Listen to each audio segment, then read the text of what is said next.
سلام دوستان عزیز.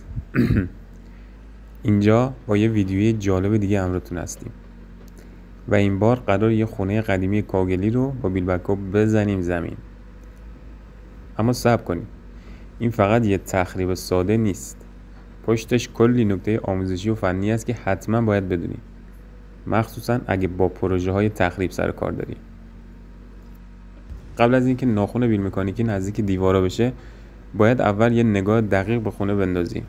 حالا این خونه نیست، اما در کل فرمول یکیه. با یه سازه سنتی طرفیم، دیوارا از کاگل، بعضی جاها چوب‌های قدیمی و سقف هم که احتمالاً تیرای چوبیه. تخریب هم علم داره هم هنر. همینطوری نمیری با بیل بکوبی وسط خونه. باید جهت تخریب رو مشخص کنی برادر.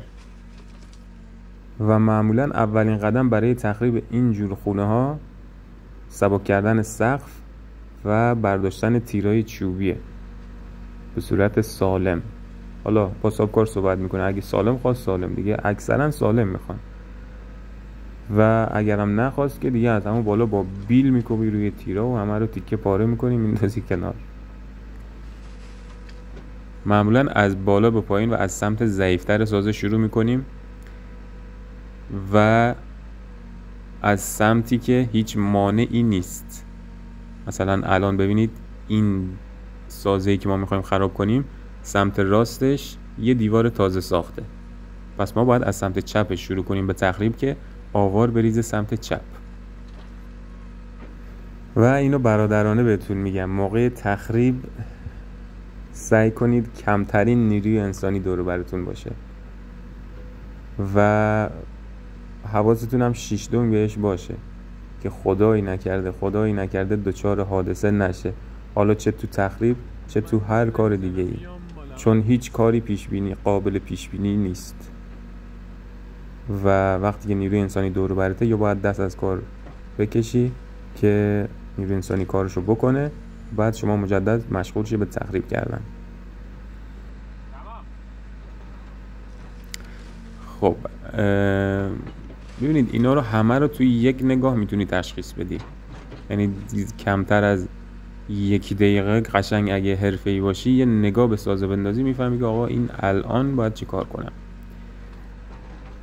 و توی اینجور کارا همیشه سعی کنید که به حرفهای صاحب کار گوش فرا بدید که ببینید که اصلا چی داره میگه این.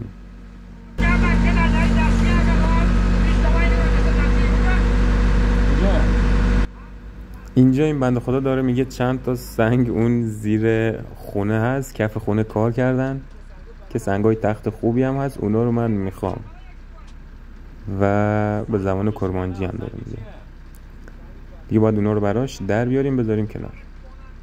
و یه نکته دیگه هم بگم که این اصلا اتاق نیست، خونه نیست، کلا این یه سرویس بهداشتی بوده قبلا که اون وسطش چاهه، اون سنگا رو دور چاه کار کردن که الان اون سنگا رو بردارم مشخص میشه اون چاه دوباره باید همه آوا رو بریزم توش که فقط پر بشه.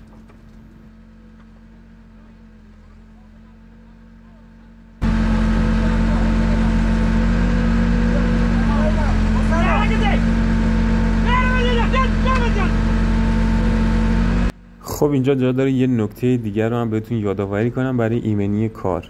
ببینید الان گوشه سمت چپ اون جلو علمک گازه و فکر کنم کابل برقی هم دور و بر وجود نداره. حواستون به علمک گاز باشه جایی که کار میکنید، یه مشخص علمک گاز و کابلای بالا. شاید مثلا کابلا جلوی چشمتون نباشه، یادتون بره بعضی وقتا حواستون به بالای استیک باشه که به کابلا گیر نکنه، و موقع تخریب هم که حواستون به علمک باشه که آوار نیاد علمک رو بشکنه.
تخریب یه خونه کاگلی شاید آسون به نظر بیاد، ولی اگه اصولی انجام نشه خطرناکه. حواست باشه همیشه با برنامه جلو بری، ایمنی رو رعایت کنی و از تجهیزات درست استفاده کنی.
خب ویدیو بعدی در مورد تخریب یه دیوار سنگی، کاملا سنگی، به طول 12 متر و ارتفاع تقریبا 2 متره که اونم نکته های آموزشی خاص خودشو داره.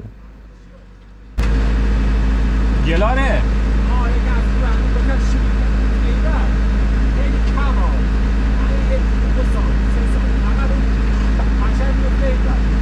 عجای تیرور